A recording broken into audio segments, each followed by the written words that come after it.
Olá, Yumika Kumia é especialista das Nações Unidas, ligada ao Departamento dos Assuntos Económicos e Sociais e vai falar de crescimento demográfico. Um novo relatório, Yumiko, é bem-vinda, fala de algumas surpresas até o final do século.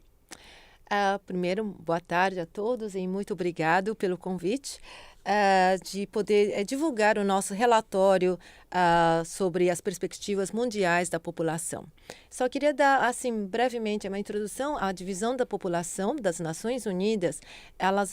Nós viemos fazendo as estimativas e projeções a nível global, regional e por países desde 1950 até 2024 e projeções de 2024 até 2100. Essa revisão contém as estimativas e projeções de 235 países e territórios. Uma das principais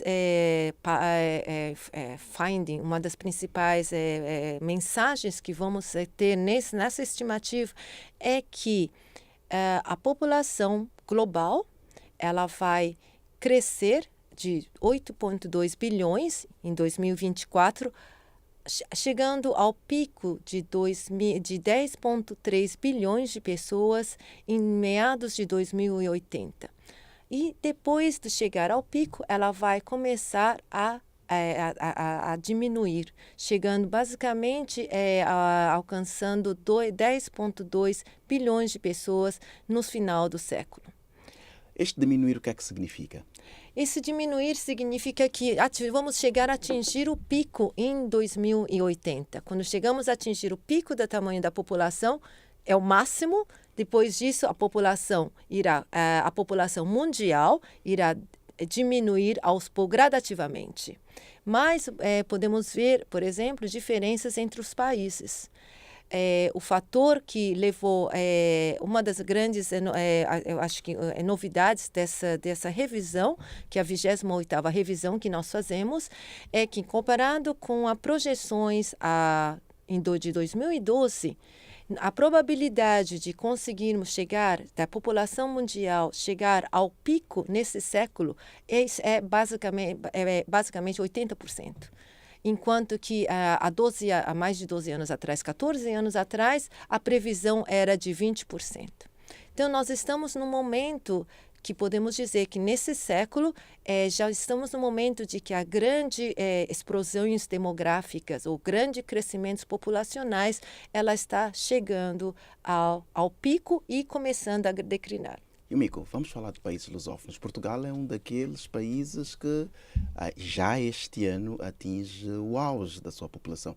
Como é que está a cada um dos países de língua portuguesa? Bom, é interessante porque essa análise nós classificamos os países em 3 grupos. O primeiro grupo são os países que já atingiram um pico e que vão possivelmente, dependendo do país, manter o nível da população, o número de pessoas que estão nesses países, ou países que vão entrar em declínio da população. Portugal é o primeiro caso. Ele já alcançou o pico antes de 2024 e manterá um número atual da população, do número de populações, até nas próximas 3 décadas. A China e o Japão, devido à extrema baixa fecundidade, são países que estão previstos ter o declínio da população. No segundo grupo, são países que ainda estão em processo de crescimento, porém, o pico será alcançado nas próximas 3 décadas, em 2054. Nesse, podemos incluir o Brasil e Cabo Verde. O terceiro grupo são basicamente a maioria dos países, são 126 países e áreas que provavelmente continuará crescendo e que chegará ao pico no final do século ou mesmo no início de 2100. Esses países são, na maioria, países da África subsaariana e países do sul da Ásia. Em termos de países de lusófonos, podemos incluir Moçambique, Angola, Guiné-Bissau, São Tomé e Príncipe, São Tomé e depois na Ásia, Príncipe Timor, não e é? aí Timor-Leste na Ásia. Isso, exato. E há recomendações. A população vai crescer, mas temos os fenómenos como migração. Sim. E a outra questão também que queria que comentasse um pouco é como é que se pode fazer esta interação de maneira a que todos os países se beneficiem, portanto, com o dividendo demográfico de áreas como a África subsaariana. A África, ela tem um grande potencial, tem uma população bastante jovem, mas para ela poder beneficiar do dividendo demográfico, em primeiro lugar, a África, em muitos países da África subsaariana, a taxa de fecundidade continua sendo muito alta. Por exemplo, Angola, a taxa de fecundidade é 5,1 nascidos vivos por mulheres, hoje, em 2024. A população de Angola vai dobrar em 30 anos, de 33 milhões para 666 milhões de pessoas.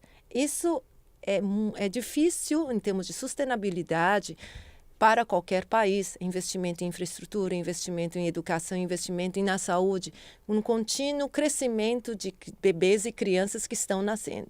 Então, uma das questões fundamentais que eu acho que é importante, existe o potencial que nós temos uma grande força de jovens, mas também para que possa desfrutar de ter as oportunidades do dividendo demográfico, é a questão de baixar a fecundidade.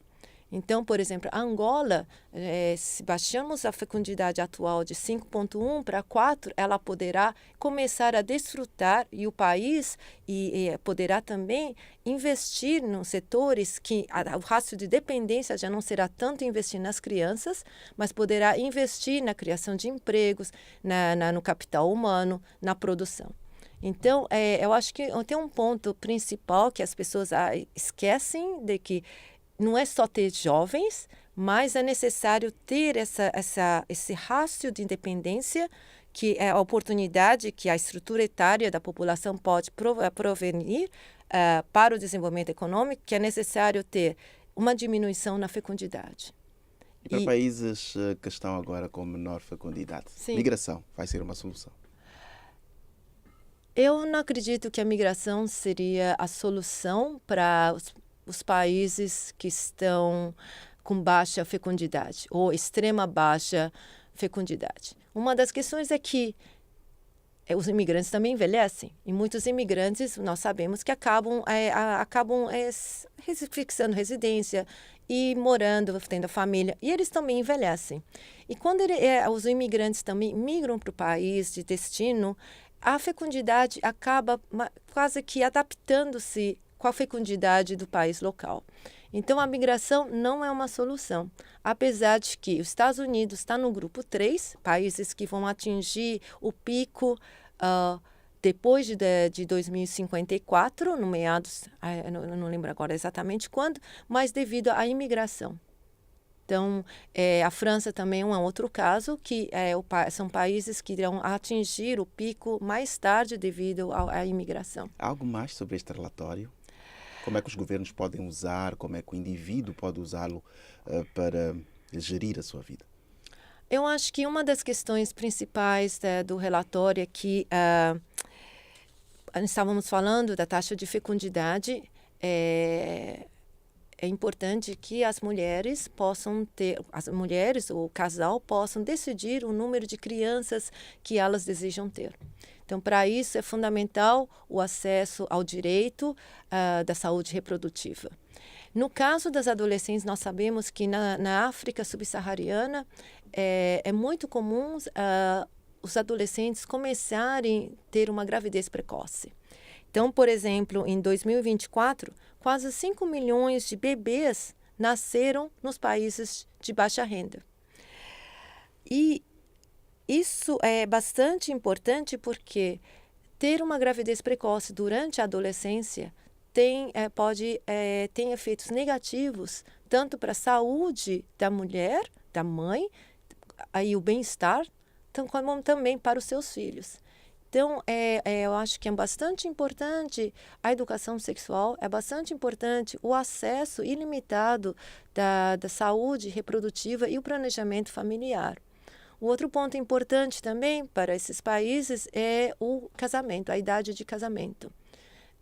Estender a idade de casamento para até legalmente, a idade legal para de casar para 18 anos. Porque investir na mulher e promover a igualdade de gênero tem efeitos positivos, que as mulheres elas vão estudar mais, elas poderão também investir mais na sua carreira, vão trabalhar, contribuir para o mercado de trabalho, tem um efeito multigenerador.